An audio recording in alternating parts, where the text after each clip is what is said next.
నమస్కారం. లక్ష్మి చెప్పే కథలకు స్వాగతం. వీణులతో వీక్షించటానికి సిద్ధం కండి. ప్రియ సఖులు, ఇప్పుడు మనం ప్రముఖ రచయిత్రి శ్రీమతి ఆర్యకపూడి కోడూరి కౌసల్యాదేవి గారు రచించిన శంఖుతీర్థం ధారావాహిక నుండి 14వ భాగం వినేద్దామండి.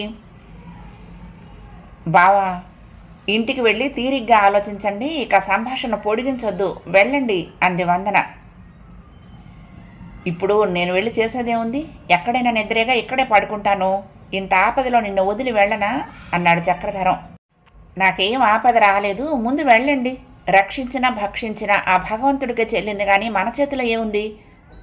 విస్తుపోయాడు చక్రధరం. ఏమిటి వందన, వెళ్ళు వెళ్ళు అంటావు? మనలో మనం సాయం చేసుకోకపోతే ఎవరు చేస్తారు? అదీగాక నిన్నొక విషయం అడగాలని వచ్చాను. బావా, వందన తీక్షణ స్వరంతో పిలిచింది అతని మాట పూర్తి కాకుండానే. ఇన్ని తెలిసిన మీకు ఇది మనం మాట్లాడుకోవటానికి అనువైన సమయం కాదని మాత్రం తెలియదా? ఇక మాట్లాడకుండా వెళ్ళండి, అసలు ఇంకా ఎప్పుడు ఇక్కడికి రాకండి అంటూనే 2 చేతులతో ముఖం కప్పుకొని పరుగు పరుగున వెళ్ళిపోయింది. కోపంగా వెనుతిరిగాడు చక్రధరం. తెలివి తక్కువది, తనపై నిర్లక్ష్యం అటుంచి అడుగడుగునా మూర్ఖంగా అవమానిస్తోంది. ఇటువంటి దాన్ని కూడా తిరగటం వెంట నేను నాకేదో గడవనట్టు. సగం దూరం వెళ్ళేటప్పటికీ అతని కోపం దిగనారంభించింది. అవును, ఇంత రాత్రి వెళ్ళ వచ్చినందుకు మా అంగకు నీతులు బోధించాను. ఎంత అసహ్యపడ్డాను. ఒకరికి నీతులు బోధించి నేను మరొకరి దగ్గర నేర్చుకున్నాను. పర్వాలేదు, తనలో తనే నవ్వుకున్నాడు. తిన్నగా రెడ్డి ఇంటికి వెళ్ళి అతన్ని లేపి జరిగిన సంగతి క్లుప్తంగా చెప్పి ఆశ్రమంలో వెళ్ళి పడుకోమని చెప్పి ఇల్లు చేరాడు. అమ్మా, నిద్రలో ఉన్న లక్ష్మీదేవి ఉలిక్కిపడి లేచింది. ఏంటి బాబు, ఏం జరిగింది? ఏం జరిగిందా? చావు తప్పిందమ్మా. తర్వాత చెప్తాను, కానీ ముందు నువ్వు ఆశ్రమానికి వెళ్తానన్నావు, వెళ్ళావా? జరిగిందేమిటో చెప్పక ఇప్పుడు ఆ గొడవ దేనికిరా? విసుక్కుంది. ఏమిటా? నీ తమ్ముడు ఆశ్రమానికి నిప్పు పెట్టించాడు. ఏమిటి? కంగారుగా మంచం మీద నుండి దిగి పరిగెట్టబోయింది లక్ష్మీదేవి. ఉండమ్మా, పూర్తిగా విను. ఆ సమయానికే నేను వెళ్ళటం వల్ల ప్రమాదం జరగలేదు, ఆర్పేశాను. బరువు వదిలినట్లుగా నిట్టూర్చింది లక్ష్మీదేవి. దేవుడు చల్లగా చూశాడు అంది. అది సరేగానే అమ్మా, ఒకటి చెప్తాను, నా మాట వింటావా? నీకు నిజంగా వందనంటే ఇష్టం ఉందా అమ్మా? అసహనంగా అడిగాడు. మాట్లాడమ్మా. ఉందిరా, ఉండాల్సినంత వరకు ఉంది. ఓ, వందన చచ్చిపోవటం నీకు ఇష్టం లేదు కదూ? అవేం మాటలరా? ఉన్న మాటలే. నువ్వు వెళ్ళి ఆశ్రమంలో ఉండాలి, ఇది నా కోరిక. ఏంట్రా చక్రి? అవును, నేను అక్కడికే వస్తూ ఉంటాను భోజనానికి అన్నాడు. ఆలోచించే మాట్లాడుతున్నావా? తొందరపడటం తగదురా దేనికైనా. ఆలోచన అయిపోయిందమ్మా, ఆచరణలే తరువాయి. వందనాదేవి నీ కోడలు, రక్షించి ఆదుకోవలసిన బాధ్యత మనపై ఉంది. విషయం చెప్పాను, ఆ పైన నీ ఇష్టం అంటూనే తన గదిలోకి పోయి తలుపులు బిగించుకొని పడుకున్నాడు. ఉదయం చక్రధరం నిద్రలిచ్చేసరికి ఇల్లంతా ఖాళీగా ఉంది. సామాగ్రితో లక్ష్మీదేవి ఆశ్రమానికి వెళ్ళినట్లు కబురు తెలిసింది. నవ్వుకున్నాడు. అమ్మ మంచిది, నా కోరిక కాదనదు అనుకుంటూ త్వరగా బ్లాక్ డెవలప్మెంట్ ఆఫీసర్ దగ్గరికి వెళ్ళాడు స్నానం ముగించి. విషయమంతా విని అతను బాధపడ్డాడు. ఏం చేయగలం చక్రధరం గారు? ఇటువంటి వాళ్ళు చీడ పురుగులు. ఇటు సంఘానికి అటు ప్రభుత్వానికి కూడా అరిష్టమే ఇటువంటి వాళ్ళు ఉంటే. కానీ మనం చేయగలిగింది ఏమీ లేదు. మీరు ఈ ఊరు నుండి సాధ్యమైనంత త్వరలో వెళ్ళిపోవటం మంచిది అన్నాడు. అంత పిరిగివాడినైతే అసలు ఈ ఊరు రానే రాను, సింహంతో చెలగటం మొదలుపెట్టే ఉండను చెప్పాడు. మరి ఏది దారి? ఇక మీకు చూడండి ఎటువంటి అగ్ని పరీక్షలు ఎదురవుతాయో. వందనాదేవి సంగతి అటుంచి ఆయన ఆశలు ఒమ్మైన నాడు మీకు కూడా అంత అపకారం తలపెట్టక మానడు మీ మామయ్య. ఏం జరిగినా ఏ న్యాయస్థానాలు ఏమీ చేయలేవు ఇటువంటి పయోముఖ విషకుంభాలను అన్నాడు. సరే చూద్దాం, ఈ దెబ్బతో ఈ దుర్మార్గ ప్రపంచం నుండి నేనైనా పోవాలి, లేకపోతే ఈ పల్లెకు ఈ దుర్మార్గుడి పేడైనా వదిలించాలి. ఏదో ఒకటి తేలుస్తాను. ఆవేశం తగ్గించుకుని ఓసారి ఆలోచించండి, అనర్థాలు కొని తెచ్చుకోకండి అంటూ చక్రధరాన్ని వీపు తట్టి హెచ్చరించాడు ఆఫీసర్. అది సరే, ఒకటి అడగమంటారా? అవసరమైతే మీరు న్యాయానికి నిలబడతారా? మీరే చెప్పారుగా, ఇక నాకు ఎదురవ్వబోయే పరిస్థితి. ఏ విషయంలోనైనా అవసరమైతే నాకు మీ సహకారం ఉంటుందా అని అడుగుతున్నాను అన్నాడు చక్రధరం. పూర్తిగా ఉంటుంది, wish you good luck Chakradharam చేతిని స్నేహపూర్వకంగా నొక్కి వదిలేశాడు ఆఫీసర్. అతని ఇంటికి తిరిగొస్తూ ఉంటే దారిలో ఎందరో ఎదురుపడి వింతగా అతడి ముఖం చూడసాగారు. వయసులో హోదాలో పెద్ద అనుకునేవాళ్ళు. ఒకళ్ళిద్దరు అతన్ని ఆపేసి అడిగారు ముఖం మీదే, ఏమయ్యా చక్రధరం, ఏదో బుద్ధిమంతుడు అనుకున్నాం కానీ ఇదేం గుణం, నువ్వు డాక్టరీకే వచ్చావా ఈ ఊరు? అదేంటండి అలా మాట్లాడతారు? విస్తుపోతూ అడిగాడు చక్రధరం. అవునయ్యా, పేషెంట్ల సంగతి వదిలేసి రాత్రింపవళ్ళు ఆశ్రమంలో ఉంటున్నావుట. రామయ్య కూతుర్ని చేసుకుంటానని నమ్మించి మాధవయ్య కూతురు వల్ల పడ్డావుట. నిర్ఘాంతపోయిన చక్రధరం తేరుకొని అసలు సంగతి వివరించేలోగా వారు చిత్తం వచ్చినట్లు వ్యాఖ్యానిస్తూ అక్కడి నుంచి వెళ్ళిపోయారు. మరికొంత దూరం నడిచేసరికి మరొక వ్యక్తి ఆప్ చేశాడు. ఏమయ్యా చక్రధరం, మీ మామయ్యకే ఎదురు తిరుగుతావా? లక్షణంగా ఆ పిల్లని పెళ్లి చేసుకుని ఆయన చెప్పినట్టు విను, బాగుపడతావు అని హితబోధ చేస్తూ సాగిపోయాడు. ఇల్లు చేరేసరికి ధర్మయ్య మాస్టర్ రమ్మంటున్నారనే కబురు వచ్చింది. ఎడారిలో నారికేళం లభించినంత సంతోషం అయ్యింది చక్రధరానికి ఆయన పేరు వినగానే. ఇంతవరకు చీకాకులో అతడికి ఆ విషయం గుర్తుకే రాలేదు. ఆయన ఏదైనా సలహా చెప్పగలరనే ఆశతో వెంటనే అటు నడిచాడు. వందన, నువ్వు కూడా చాలా అదృష్టవంతులే నాయనా అంటూ ధర్మయ్య ముందుగా పలకరించాడు. అయితే విషయం అంతా విన్నారా అడిగాడు చక్రధరం. రామయ్య ఊళ్ళో లేడుట. బహుశా వాళ్ళకి ఆ పని ఫరమాయించి అనుమానం తన మీద రాకుండా ఉండటానికి అలా వెళ్ళిపోయి ఉంటాడు చెప్పాడు. మాస్టారు, ఇప్పుడేది దారి? కర్తవ్యం బోధపడకుండా ఉంది మాస్టారు. ఇక్కడి నుండి పిరికి వాళ్ళకు మళ్ళీ పారిపోవాలని లేదు. ఇక్కడుంటే గొడవలు తప్పవు అన్నాడు. నేనొక్క మాట అడగనా చక్రి? అడగండి మాస్టారు, మీకు అభ్యంతరం ఏంటి? ప్రమాదం జరగకుండా రక్షించావు సరే, బాగానే ఉంది, కానీ ఆ సమయంలో నువ్వెందుకున్నావు అక్కడ? మాస్టారు, ఉలిక్కి పడ్డాడు చక్రధరం. మీరే నన్ను అనుమానిస్తున్నారా అన్నాడు. ప్రేమపూర్వకంగా చిరుహాసం చేస్తూ చక్రధరం శిరస్సు నిమినాడు ధర్మయ్య. లోకం అనుమానిస్తుందయ్యా, అంత పాపానికి నేను ఒడికట్టలేదు, వక్రంగా ఆలోచించలేదు. కానీ కారణం అడగకుండానే తెలుసుకోవడానికి నేను సర్వజ్ఞుణ్ణి కాదు కదా నాయనా. దీర్ఘంగా నిట్టూర్చాడు చక్రధరం. మాస్టారు, నాకు తండ్రి అయినా గురువైనా మీరే. మీకు చెప్పడానికి అభ్యంతరం లేదు. నేను వందనాదేవిని వివాహం చేసుకోవాలని నిర్ణయించుకున్నాను. వందన ఒట్టి ముగ్ధ, ఎంత తెలివైందో అంత అమాయకురాలు కూడా. ఎప్పుడు ఆ విషయం అడగబోయినా అనేకమైన అడ్డంకులు వస్తున్నాయి. ఒక పక్క చిన్న మావయ్య అత్తయ్య కక్ష కట్టారు. మాస్టారు, ఎవరికి చెప్పకూడదనుకున్నా మీకు చెప్పాలనిపిస్తోంది. నిన్న రాత్రి కడసారి అస్త్రంగా మంగనే నా దగ్గరకు పంపించారు, కన్నీళ్లతో కరిగించమని. ఇక నాకు చిరాకెత్తిపోయింది. సమయం కూడా మించిపోతోంది. ఆ రోజుకి అనే ఉద్దేశం కలిగింది. ఎన్నో ఆలోచనలతో నిద్రపట్టలేదు. ఆ రాత్రే వందనతో మాట్లాడేసి త్వరలోనే వివాహం చేసుకోవాలనే ఉద్దేశంతో బయలుదేరాను ఆశ్రమానికి. నా దగ్గర నుండి ఎటువంటి సహాయం పొందడానికి వందన నిరాకరించి సంకోచిస్తోంది. అందుకే సమయాలు కూడా గమనించకుండా అలా ఆవేశించిన వాడిలా వెళ్ళిపోయాను ఆశ్రమానికి అన్నాడు. తల పంకించాడు ధర్మయ్య. చూశావా భగవద్విలాసం? వందనకు రాబోతున్న అపాయమే ఆమెపై ప్రేమగల నీ హృదయంలో అటువంటి అశాంతిని రేకెత్తించింది. ఆ ప్రేమే నిన్నలా నిలవనీయకుండా లాక్కుపోయి వందనను రక్షింపచేసింది. అంతేనంటారా మాస్టారు? విస్తుపోయాడు చక్రధరం. అంతే, తథాస్తు, మనోభీష్ట సిద్ధిరస్తు, భగవంతుడు మిమ్మల్ని రక్షించుగాక అని హృదయపూర్వకంగా ఆశీర్వదించాడు ధర్మయ్య. ఇంకా ఆశీర్వాదం పూర్తయిందో లేదో వందనాదేవి అక్కడ ప్రత్యక్షమైంది. చక్రధరం ఆశ్చర్యపోయాడు ఆమెను చూసి. కబురంపారా మాస్టారు అంది వందన. అవునమ్మా. అమ్మ ఆశ్రమంలోనే ఉందా వందన అడిగాడు చక్రధరం. ఉన్నారు, కానీ ఎవరు రమ్మన్నారు? ఏమిటి మార్పులు అడుగడుగునా? తీక్షణంగా ప్రశ్నించింది వందనాదేవి. నేను మిమ్మల్ని ఆశ్రమంలో మళ్ళీ అడుగు పెట్టొద్దని చెప్పాను కదా. మీరు ఇక్కడికి డాక్టర్ పనికొచ్చారా, నన్ను కాపలా కాయటానికి వచ్చారా? నా దారిన నన్ను పడి ఉండనివ్వండి, మీ పని ఏదో మీరు చూసుకోండి. వందన!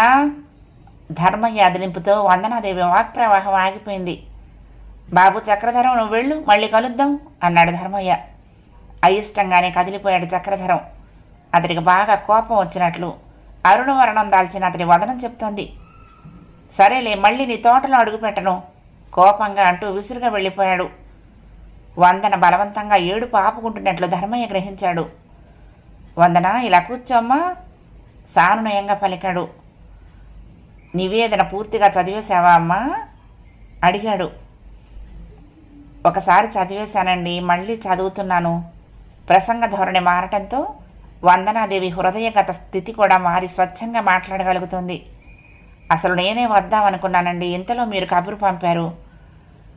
ఎందుకు కబురు పంపానో తెలుసా అమ్మా? పుస్తకాల కోసం కాదు.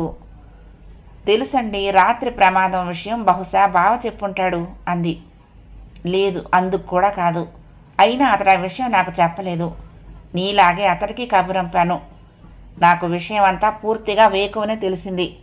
చేతికి చిక్కిన వాడిని శిక్షించకుండానే వదిలేసావుట. నీ హృదయం చాలా గొప్పదమ్మా. అమ్మా వందన, నీతో మాధవయ్య ఎప్పుడు మాట్లాడటం కానీ కనీసం కన్నెత్తి చూడటం కానీ లేదు. కానీ నిన్న నేను వచ్చేసరికి గ్రీష్మ తాపానికి ముకుళించిన కుసుమం మలయమారుత స్పర్శకు సేదదీరి కళకళలాడినట్లయింది వందనాదేవి వదనబింబం. ఆ వదనంలో ఎప్పుడూ అంత సంతోషాన్ని చూడని ముసలి ధర్మయ్య కూడా అమితాశ్చర్యం పొందాడు. నిన్న ఉదయం ఆలయానికి వెళ్ళానండి అంటూ తన అనుభవం అంతా వివరించి చెప్పింది వందనాదేవి. పూర్తిగా విషయం విన్న ధర్మయ్య, అయితే ఏం గ్రహించావు అని ప్రశ్నించాడు. నాకేం అర్థం కాలేదండి, మిమ్మల్ని అడుగుదాం అనుకున్నాను. నీపై ఆ మాధవుడికి దయ కలిగిందమ్మా వందన. ఇక నీ జీవితంలో మురళీగానం వినిపిస్తుంది. రాధా మాధవుడు నేను అనుగ్రహించాడు. రాధకు మాధవుడు ఈడైనట్టు నీకు జోడు లభిస్తున్నాడమ్మా. అదే చెప్పాడు ఆ గోపాలస్వామి నీకు అంటూ వందన ముఖం పరీక్షగా చూసిన ధర్మయ్యకు ఆశాభంగమే అయ్యింది. చిన్నపోయిన ముఖం బాగా వాల్చి కాలి బొటన వేలుతో నేలను రాస్తూ, నాకు అటువంటి కోరిక లేదు మాస్టారు దీనస్వరంతో అంది. నీకు లేకపోయినా ఆ దైవానికి ఉంది. అందుకే నిన్ను అజ్ఞానంలో పడొద్దని ఆ దైవం హెచ్చరించాడు. నేను అదే చెప్తున్నాను. నా మీద నీకు గౌరవం ఉంది కదమ్మా. నువ్వు వివేకవంతురాలివని నా నమ్మకం. వివేకంతో మసులుకో. చక్రధరం నిన్ను వివాహం చేసుకోవటానికి మనసారా అంగీకరించాడు. అందుకు అడ్డు చెప్పకు. చాలాసేపు మాట్లాడలేదు వందన. కడకు మెల్లగా తలెత్తింది. మాస్టారు, మీ మాట మీరను, కానీ మనిషిలో జాలి కలకాలం నిలబడుతుందంటారా? చక్రధరం విషయం నాకు తెలుసమ్మా. అతడు ఉత్తముడు. ఒకసారి చేసుకున్న నిర్ణయం మార్చుకోడు. చపల చిత్తుడు కాదు. నీపై జాలి పట్టం లేదు. నీ సుగుణాలను మనసారా ప్రేమిస్తున్నాడు చెప్పాడాయన. అయితే ధన్యురాలనే మాస్టారు. కానీ నా కోరిక ఒక్కటే, నేను నాన్న సేవల నుండి ఎప్పుడూ దూరం కాకూడదు. అట్లాగే తథాస్తు. నేను చక్రధరంతో మాట్లాడతాను. మీ ఇష్టం మాస్టారు. ఇక నేను వెళ్తానండి. నమస్కారం. మనోభీష్ట సిద్ధిరస్తు. ఆర్ద్ర నయనాలతో అనురాగపూరిత దృష్టులతో సాగిపోతున్న వందనాదేవిని చూస్తూ ఉండిపోయాడు ఆ వృద్ధుడు. వెళ్ళిపోతున్న వందన అనుకుంది, పెద్ద నోటితో ఆశీర్వదించిన మాటలు ఎప్పుడు వృధా పోవు అని. ఆశ్రమానికి తిరిగి వచ్చిన వందనాదేవి వదనం నూతన తేజో వికాసంతో ఉండటం గమనించిన లక్ష్మీదేవి ఆశ్చర్యంగా ప్రశ్నించింది. ఎక్కడికి వెళ్ళావు అడిగింది. మాస్టర్ దగ్గరికి అత్తయ్య. సరే కానీ పుస్తకాలు కావలిస్తే ఎవరి చేతనా తెప్పించుకో, నువ్వు వెళ్లకు. అసలే నిన్ను చూడలేక కళ్ళల్లో నిప్పులు పోసుకుంటున్నారు అంది. పట్టపగలు కూడా ఎవరేం చేయగలరు అత్తయ్య? అయినా పైన భగవంతుడు లేడా? ఈ కలి ప్రపంచంలో ముందు దుర్మార్గాలు అక్రమాలు జరిగిపోతాయి. ఆ తర్వాత భగవంతుడు ఎలానూ ఉంటాడు. అది వేరే సంగతి. రా భోజనానికి. బావొచ్చి వెళ్ళాడా? రాలేదమ్మా. ఇంకా లేచాడో లేదో. ఓసారి వెళ్ళి చూసిరానా ఏమిటి? నాకు ధర్మయ్య మాస్టర్ ఇంటి దగ్గర కనిపించారు అత్తయ్య. మరి ఇలా రాలేదమ్మా ప్రశ్నించింది లక్ష్మీదేవి. ఏమో, కారణం చెప్పలేకపోయింది వందన తన నోటితో. అంతలో కాంపౌండర్ వచ్చాడు. డాక్టర్ గారు భోజనం అక్కడికే తెమ్మన్నారు, క్యారియర్లో పెట్టి ఇవ్వండి, నేను తీసుకెళ్తాను అన్నాడు. అదేం? తెల్లబోయింది లక్ష్మీదేవి. వందన చాటుగా కళ్ళు తుడుచుకుంది. ఒకసారి నేను వెళ్ళిరానా ఏమిటి? తిరిగి వందనను అడిగింది లక్ష్మీదేవి. ఎందుకులే అత్తయ్య, ఏం పనులున్నాయో ఏమో, పెట్టిచ్చేయి, మనం సాయంత్రం వెళ్ళొచ్చు అంది వందన లేని గంభీరత తెచ్చిపెట్టుకుని. అవునండి, మిమ్మల్ని ఎవరిని అసలు బయటికే రావద్దన్నారు, చాలా జాగ్రత్తగా ఉండమన్నారు అన్నాడు కాంపౌండర్. వందనకు రాత్రింబవళ్ళు ఒకటే ఆలోచన, తన నిర్ణయాన్ని బావకు ఎలా తెలియచెప్పాలా అని. అత్తయ్య తనను ఏమిటో విశేషమైన ప్రేమాభిమానాలతో చూస్తున్నది. అత్తయ్యకెప్పుడు తనంటే అభిమానమే, కానీ ఇప్పుడు మరీ అభిమానంగా చూస్తున్నట్లు అనిపిస్తోంది. బావ ఏమన్నా చెప్పారేమో అనుకోగానే సిగ్గు ఆవరించేసింది. ఒకనాడు లక్ష్మీదేవి వెళ్ళింది, కానీ చక్రధరం చాలా పనులున్నాయని సాకుపెట్టి తప్పించుకున్నాడు. వందన తనే వస్తానంటుంది, నువ్వు రాకపోతే అంది లక్ష్మీదేవి. చక్రధరం ఆ మాటలు నమ్మలేదు, కానీ పైకి అన్నాడు, ఏమిటమ్మా అంత బలవంతం? ఇదివరకు మీరంతా రమ్మంటేనే వచ్చేవాణ్ణా? నాకు ఊపిరాడిన పనులున్నాయి, నువ్వు వెళ్ళు, ఎవరూ రావద్దు ఇక్కడికి. విషయాలు ఏమన్నా ఉంటే కబురు చేస్తూ ఉండండి. లక్ష్మీదేవి వెళ్ళిపోయింది. 4వ రోజున మునుసుబు రామయ్య ఊళ్ళోకి దిగాడు. ఏమీ ఎరగనట్టే ఉంది పైకి ధోరణి. అలాగే ఉంటాడు, కానీ ఏవో గోతులు తీస్తూ ఉంటాడు, మనం జాగ్రత్తగా ఉండాలి అన్నారు శేషారెడ్డి అతడి స్నేహితులును. ఒకవేళ మామయ్యకు తెలియదేమో ఈ సంగతి, అత్తయ్య చేయించిందేమో అన్నాడు చక్రధరం సాలోచనగా. గలగలా నవ్వాడు శేషారెడ్డి. ఒరేయ్ చౌదరి, ముక్కుకు సూటిగా పోతావు, ఒట్టి కోపమే కానీ నీకు ఈ లౌక్యాలేమీ తెలియవురా బాబు. త్రాచుకు కూరల్లోనే విషం. మీ మామకు నిలువెల్లా విషం ఏమనుకున్నావు? చూస్తూ ఉండు, మళ్ళీ ఏదో పెద్ద పనే చేస్తాడు. వారం రోజులు తిరగకుండానే అంత పని జరిగింది. రామయ్య పొలంలోని పాలేళ్లను పట్టపగలే దౌర్జన్యంగా కొట్టి అక్కడ కుప్పనూరు పిళ్ల ధాన్యం అక్రమంగా 10 బస్తాలు చక్రధరం, శేషారెడ్డి అతని అనుయాయులు పట్టుకుపోయారని, అందుకు సంజేషి ఇచ్చుకునేందుకు గాను కోర్టుకు హాజరవ్వవలసిందిగా శ్రీముఖం, అందుకు సాక్షులు కరణం, అతడి కొడుకు, ఇంకా ఎవరెవరో 4 కూలివాళ్లు. దెబ్బలు తిన్నది రామన్న, వెంకన్న. రోగులను చూడకుండా ఎక్కడెక్కడో బాధ్యతారహితంగా తిరుగుతున్నాడు. అందువలన శనివారం నాటి రాత్రి ఒక గుండె జబ్బు రోగి వైద్యం కొరత వలన చనిపోవటం జరిగింది. ఈ విషయం దర్యాప్తుకు పెట్టబడింది. ఇందుకు చక్రధరం తగు సమాధానం ఇచ్చుకోవాలి. 2 పిడుగుల్లాంటి తాకీదులు. అందరూ ఆశ్చర్యపోయారు. చక్రధరం కదిలిపోయాడు, కానీ పైకేమీ తొణకలేదు. లక్ష్మీదేవి కంటతడి పెట్టింది. వందనాదేవి నిలువెల్లా కంపించింది. ధర్మయ్య సత్యానికి దైవబలం ఉంటుందని ఆశాభావం వెల్లడించాడు. శేషారెడ్డి భుజాలు చరిచాడు. సరే చూద్దాం, మనం ఊరుకున్న వాడే గంతులేస్తున్నాడు నిప్పుతొక్కిన కోతిలాగా. ఎవడు తీసుకున్న గోతిలో వాడే పడతాడు అంటూ. మొత్తం మీద పల్లె జనానికి బాగా ఆహారం దొరికింది కాలక్షేపానికి. ఇదంతా నా వల్ల, నేనే దీనికి అంతటికీ కారణం. పిన్ని చెప్పినట్లు నేను పుట్టినప్పుడే చచ్చుంటే ఏ గొడవ లేకపోను అనుకుంటూ రాత్రింబవళ్ళు లోలోన ద్రిగ్గుళ్ళ సాగింది వందనాదేవి. మనఃకల్లోలానికి తోడు మరొక పక్క బాహ్య శరీరం కూడా జ్యేష్ఠమాసపు టెండలకు ఉడికిపోతున్నది. ఒకరోజు వందనాదేవి తెగించి శేషారెడ్డికి కన్నీళ్లతో సర్వం చెప్పేసింది. ఓహో, అదే సంగతి. సరే, నేను మాట్లాడతానుగా అతడితో, నువ్వు నిశ్చింతగా ఉండు అని అభయహస్తం ఇచ్చి శేషారెడ్డి వెంటనే చక్రధరం వద్దకు వెళ్ళాడు. ఏదో ఉత్తరం చదువుకుంటున్న చక్రధరం శేషారెడ్డిని చూసి పలకరించాడు. ఏరా, ఆశ్రమం నుంచేనా? పరిస్థితులన్నీ బాగానే ఉన్నాయా? అది సరే కానీ, ఒరేయ్ నువ్వు ఆశ్రమానికి ఎందుకు వెళ్ళట్లేదురా? ఏడుసావులే, గొప్ప ధర్మ సందేహమే కానీ కేసు వాయిదా ఎప్పుడు అడిగాడు చక్రధరం. అవన్నీ తర్వాత, ముందు నేను చెప్పేది విను. వందనాదేవి రెడ్డి. శేషారెడ్డి మాటలు పూర్తి కానివ్వలేదు చక్రధరం. విసుగ్గా కూర్చున్న చోటు నుండి లేచాడు. నిష్కర్షగా చెప్తున్నాను, నువ్వు ఆ విషయం నా దగ్గర తేవద్దు. అసలు నువ్వు ఆ విషయాల్లో జోక్యం కలిగించుకోవద్దు. అది కాదురా చక్రి, అసలు సంగతి విను. వినను, నాకు అన్నీ తెలుసు. నువ్వు ఇక మళ్ళీ ఆ సంగతి ఎత్తితే ఆ క్షణం నుంచి మనం విరోధులమే. చక్రి, అవును, అది వదిలే. ఇదిగో ఈ ఉత్తరం చూడు. మనిషి అంటే ఇలా ఉండాలి అని సగర్వంగా చూస్తూ ఉత్తరం చేతిలో ఉంచాడు. డియర్ మిస్టర్ చక్రధరరావు, నమస్కారాలు. చాలా రోజులైంది మనం కలుసుకుని, కానీ సుమపరిమళంగా ఆ రోజు మన కలయిక, సంభాషణ నా మనసును నిలిచిపోయే ఉన్నాయి. ఎప్పటికప్పుడు నిత్యనూతనంగా వినవస్తాయి ఆనాటి మీ మాటలు. మీ విషయం పేపర్లో చూశాను. చూడగానే చాలా విచారించాను. నేను ఆనాడే హెచ్చరించాను, గుర్తుందా? అటువంటి ఓళ్లల్లో ఉద్యోగం చేయటం కత్తి మీద సాము వంటిది. కోర్టు కేసు విషయంలో విచారించటం మినహా నేను మీకు చేయదగ్గ ఉపకారం ఏమీ లేదు. సరే, 2వ విషయం, మీరు సమంగా వైద్యం చేయటం లేదనే మిషతో ఫిర్యాదులు, ఒక రోగి చచ్చిపోవటం, ఈ విషయాలు ఎంక్వైరీకి పెట్టారు. అక్షరాల ఇవే కాకపోయినా ఇటువంటి అనుభవాలే నాకు జరిగాయి. అందువలన అవన్నీ నిజమై ఉండవని నాకు గట్టిగా తెలుసు. మీరు వేరే చెప్పనక్కర్లేదు. అందుకే మిమ్మల్ని నిజమా కాదా అని అడిగి నేను కించపరచదలుచుకోలేదు. అంతకంటే వేరు పదం దొరక్క ఇలా రాయాల్సి వచ్చింది. కానీ మీకు ఉపకారం చేశాననే మాట అని మిమ్మల్ని అవమానించదలుచుకోలేదు. తోటి మానవుడిగా, పరిస్థితులన్నీ తెలిసిన వ్యక్తిగా ఇది నా బాధ్యతగా గుర్తించాను. అబద్ధం ఎట్లా నెగ్గుతుంది? నాకేం భయం అని మీరనుకోవచ్చు. కానీ విశేషం ఏమిటంటే అబద్ధాలకు దౌర్జన్యాలకే బలం ఎక్కువ.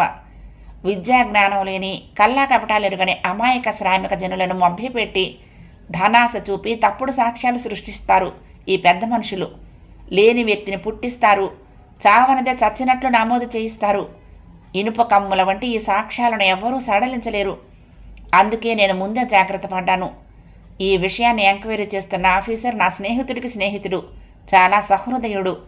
అందుకే మెల్లగా అతడితో స్నేహం సంపాదించి అక్కడి యథార్థ విషయాలన్నీ తెలియపరిచాను. ఆయన మీ పరిస్థితులన్నీ విని చాలా సానుభూతి వ్యక్తపరిచారు.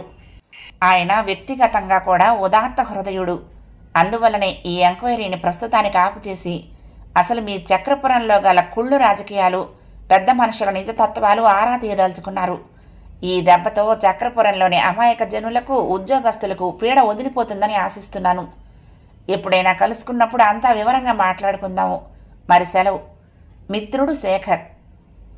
చదివి ఎగిరి గంతేశాడు శేషారెడ్డి. శేఖర్ బాబును భగవంతుడు చల్లగా చూడాలి అంటూ అసలు తాను వచ్చిన సంగతి మర్చిపోయి విశేషం లక్ష్మీదేవికి, వందనాదేవికి తెలియపరిచేందుకు వెళ్ళిపోయాడు. కోర్టులో ఒక పక్క చక్రధరం శేషారెడ్డిలపై మునసుబు బనాయించిన కేసు నడుస్తుంది. మరొక పక్క తాను మైనర్గా ఉన్నప్పుడు అపహరించబడిన 5 ఎకరాల పొలం కోసం మునుసుబు కరణాలపై చక్రధరం వేసిన దావా నడుస్తుంది. ఈలోగా చిన్న చిన్న కలహాలకు అంతే లేకుండా ఉంది. ఊరంతా 2 పార్టీలైపోయి అసలు ముఖ్యులైన వ్యక్తుల విషయం అటుంచి ఈ అనుయాయుల ఆశ్రితుల కలహాలు ఎక్కువైపోయాయి. ఒకరోజు శేషారెడ్డి పట్నం నుండి తిరిగి వస్తూ ఉంటే చీకటి చాటున చెట్టు మాటు నుండి కర్రలతో అతడిపై పడ్డారు 2 వ్యక్తులు. కానీ శేషారెడ్డి కర్రసాములో ఆ చుట్టుపట్ల అద్వితీయుడు. అందుకే అతడు వారి చేతుల్లో ఆ రాత్రి చావు తప్పించుకోగలిగాడు. ఆ 2 వ్యక్తులు మాత్రం ఆనవాళ్ళు తెలియలేదు, ఖాళీకి బుద్ధి చెప్పారు. రోజుతూ వచ్చి ఆ సంగతి తన వాళ్ళందరికీ చెప్పాడు రెడ్డి. అందరూ రోషంతో మండిపోయారు. అయితే మనం జాగ్రత్తగా ఉండాలన్నమాట అన్నాడు చక్రధరం తల పంకిస్తూ. ఆ రాత్రే మునుసుబు చేలో గెడ్డిపామి తగలబడింది. కారణం ఎవరికీ తెలీదు.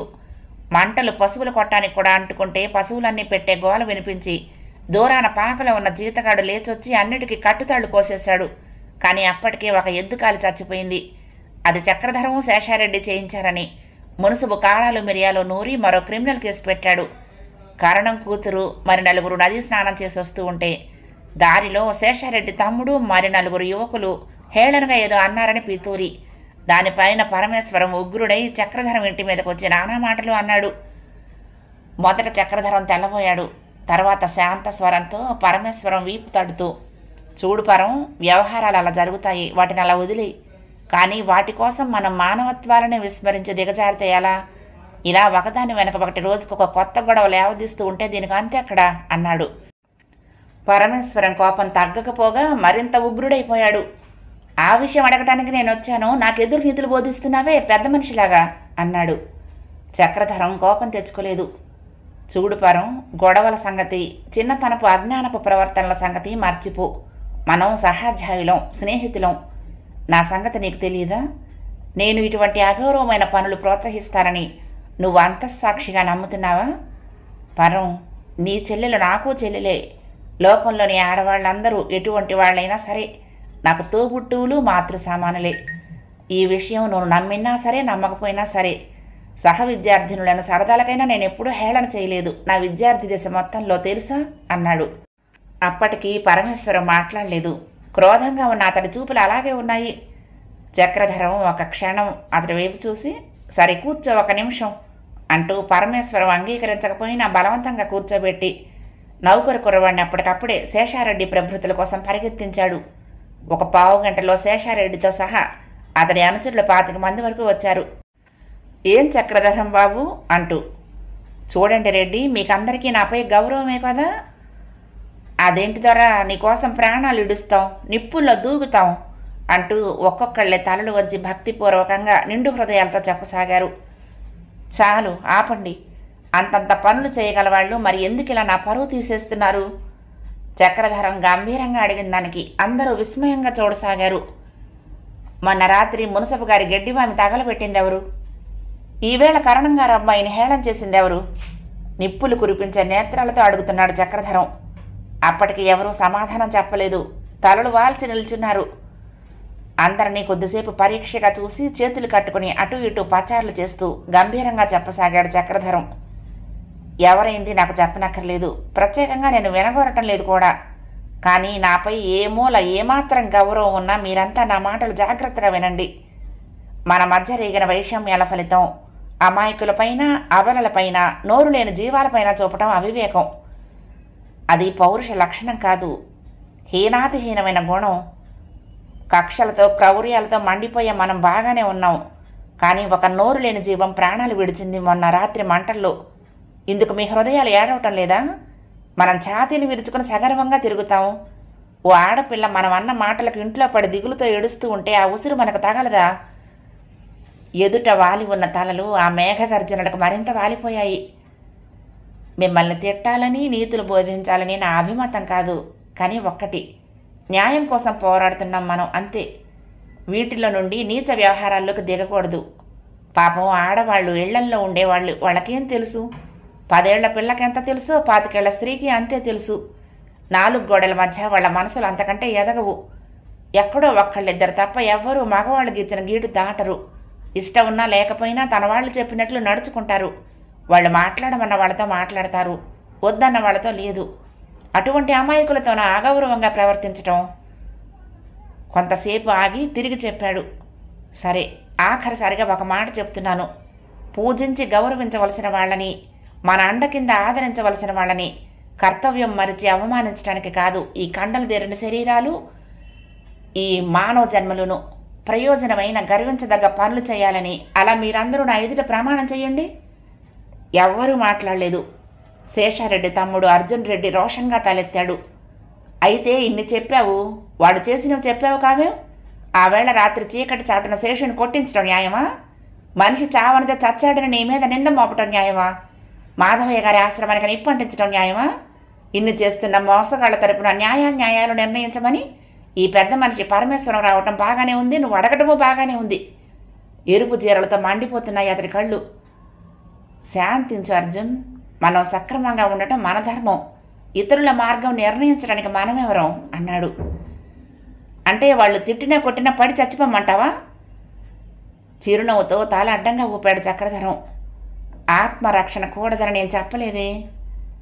అయితే ఎందుకు మమ్మల్ని ఏం చేయమంటావు? అనుచితంగా ప్రవర్తించమని మాట ఇవ్వండి అన్నాడు.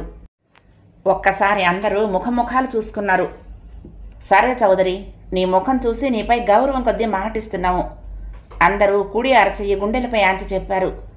మా అంతట మేము ఏ విషయంలోనూ పొరపాటుగా ప్రవర్తించాం. కానీ మా జోలికొచ్చిన వాళ్ళని మాత్రం నిర్లక్ష్యంగా వదిలేయటానికి మేమేమి ఋషీశ్వరులం కాదు అంటూనే అందరూ ఒక్కసారిగా వెనుతిరిగారు. ఆగండి! పరమేశ్వరం గొంతు విని అందరూ ఆశ్చర్యపోయారు. ఇంకా ఏమైనా తరువాయిలున్నా ఏమిటి? శేషు, అర్జున్ ఒకేసారి అడిగారు రౌద్రాకారంతో. కాదు, ఇంకా తగ్గు స్వరంలో ఉంది పరమేశ్వరం గొంతు. మీ అందరి ఎదుట క్షమాపణ కోరుకుందామని అంటూ చక్రధరం చేతులు పట్టుకుని, చౌదరి, నిన్నింతకాలం అర్థం చేసుకోలేకపోయాను. ఇక నుంచి నాకు ఈ పిచ్చి రాజకీయాలతో జోక్యం లేదు. నేను నీ మిత్రుణ్ణి అన్నాడు. చక్రధరం ముఖం ఆనందంతో వెలిగిపోయింది. చాలా సంతోషం పరం, నిజంగా ఈరోజు మరపురానిది. వెళ్ళు, చెల్లాయితో బాధపడొద్దని చెప్పు అంటూ అతడి వీపు తట్టాడు. ఆనంద భాష్పాలు తుడుచుకుంటూ వెళ్ళిపోయాడు పరమేశ్వరం. ప్రేక్షకుల్లో కొందరు నమ్మి సంతోషించారు, కొందరికి నమ్మకం కుదరక అనుమానంగా చూశారు.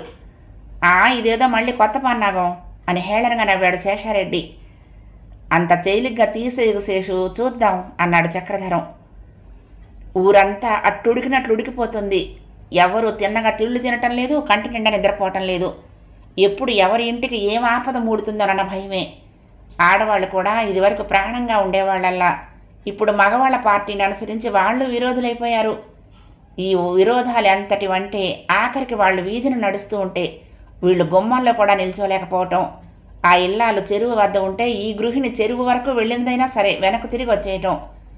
ఆవిడ గుమ్మంలో ముగ్గేస్తూ వేస్తూ కూడా ఈవిడ్ని చూసి పారిపోవటం. పిల్లల్ని మాట్లాడుకోవద్దని దండించటం. ఇలాంటివన్నీ వింటూనే ఉన్నాడు చక్రధరం నిస్సహాయంగా. వారి అమాయక స్థితికి జాలితో నవ్వుకునేవాడు. రామయ్య పార్టీ వాళ్ళు మందులకు కూడా ఆసుపత్రికి రావటం లేదు. అంతగా అవసరమైతే పట్నం పోతున్నారు. ఒకనాడు కూరగాయలు అవి తెచ్చిన శేషారెడ్డితో వందన, బావతో అవసరంగా మాట్లాడాలి నేను. ఒకసారి ఇక్కడికి రమ్మని అన్నయ్య, లేకుంటే నేనే వస్తాను అక్కడికి అంది. ఇంకెవరితో నేను చెప్పిస్తానులే అమ్మా. నేను ఈ విషయాల్లో కలుగ చేసుకుంటే నా స్నేహమే మానుకుంటాడట. అదేం అంది వందన. ఏమో నాకేం తెలుసు. సరే మరెవరి చేతనైనా నేను కబురంపినట్టుగా చెప్పించన్నయ్య అంది. సాయంత్రం వరకు చూసి వందన తానే బయలుదేరింది ఆసుపత్రికి. ఏం ఇలా వచ్చావు అడిగాడు చక్రధరం తలెత్తకుండానే. వందన మాట్లాడలేదు. వినపడలేదా నేను అడిగింది? ఎందుకు వస్తాను మీ దగ్గరకు నేను? అతి మెల్లని స్వరంతో అంది వందన. మందుక ఒంట్లో బాగుండలేదా అంటూ తలెత్తి చూశాడు. అధో వదన అయి ఉన్న వందన కూడా మెల్లగా తలెత్తింది. మరీ ఇంత మరమనుషులుగా ఎప్పుడు మారిపోయారు మీరు? మీ దగ్గరకు మందుకు మినహా మరెందుకు ఎవరూ రాకూడదన్నమాట. చక్రధరం మాట్లాడలేదు. అలాగే ఆమె వంక నిశితంగా చూస్తూ కూర్చున్నాడు. ఆ రోజు నేనేమో అన్నానని ఆ కారణంగానే మీరు రావటం మానేశారు కదూ అంది. మరి నువ్వు ఎంత విదిలించి కొట్టినా కుక్కలా తిరగనా? ఎందుకు బావా అటువంటి మాటలు? మీతో మాట్లాడాలని వచ్చాను. వందన, ఇక నువ్వు వెళ్ళు, అందరూ ఇటే చూస్తున్నారు అన్నాడు. కోపం తెచ్చుకోకండి బావా, మీతో మాట్లాడాలని వచ్చాను. వందన వెళ్ళు, ఇది ఆసుపత్రి. అంత క్షమింపరాని దాన్ని అన్నమాట నేను. వందన కళ్ళల్లో గిర్రున నీళ్లు తిరిగాయి. చక్రధరం మనసు బాధపడింది కానీ కరగలేదు. నీ మీద కోపం కాదు వందన, ఆలోచిస్తే నీ మాటలు నిజమేననిపించాయి. ఎంత జాగ్రత్తగా ఉన్నా ఇటువంటి వాళ్ళ దగ్గర అపవాదులు తప్పవు, అందుకే రావటం లేదు అన్నాడు. అలా అంటే సరిపోతుందా? చుట్టూ త్రాచుపాముల మధ్య మీరేమవుతున్నారోనని క్షణక్షణం గుండెల్లో రంపపు కోతగా ఉంటుంది. అత్తయ్య కూడా అడుగడుగున కంటతడి పెడుతుంది. నవ్వాడు చక్రధరం. పర్వాలేదు వందన, నువ్వు అమ్మ ఇటు అటు నన్ను కాస్తున్నంతసేపు మీ పూజాఫలం నా చుట్టూ కాపలా కాస్తూనే ఉంటుందిలే, వెళ్ళు. నీకు నా మీద కోపం కానీ నాకు నీ మీద కోపం కానీ ఎప్పుడూ లేదు. మళ్ళీ అదే మాట. కాంపౌండర్ ఇట్రా. మరి వందనకు మాట్లాడే అవకాశం ఇవ్వలేదు చక్రధరం. అమ్మాయి గారిని ఆశ్రమం వరకు వెళ్ళి దిగవిడిచిరా అంటూ వందన వైపు తిరిగి, అత్యవసరమైన విషయాలు ఏమైనా ఉంటే రెడ్డి చేత కబురంపు. నువ్వు కానీ అమ్మ కానీ అసలు ఆశ్రమం దాటొద్దు, బయటికి రావద్దు. నా మీద ఏమాత్రమైన గౌరవం ఉంటే ఈ మాటైనా పాటించు అన్నాడు. ఒక్కసారి ధర్మయ్య మాస్టర్ని కలుసుకోండి పోని, ఈ ఒక్క మాట వినండి అంది వెళ్ళిపోతూ వందనాదేవి. చక్రధరం వినిపించుకోలేదు. నర్సుకి ఏదో మందులు కలపమని ఫరమాయిస్తున్నాడు. ఒక్క క్షణం చూసి వెళ్ళిపోయింది వందనాదేవి. 14వ భాగం సమాప్తం. ప్రియ సఖులు, ఈ కథ మీకు నచ్చితే తప్పకుండా లైక్ చేయండి, షేర్ చేయండి, కామెంట్ చేయండి, సబ్స్క్రైబ్ చేసుకుని నన్ను ఎంకరేజ్ చేయండి. ఉంటానండి. ప్రేమతో లక్ష్మి, కృష్ణాతీరం దుర్గమ్మ సన్నిధానం. నమస్తే.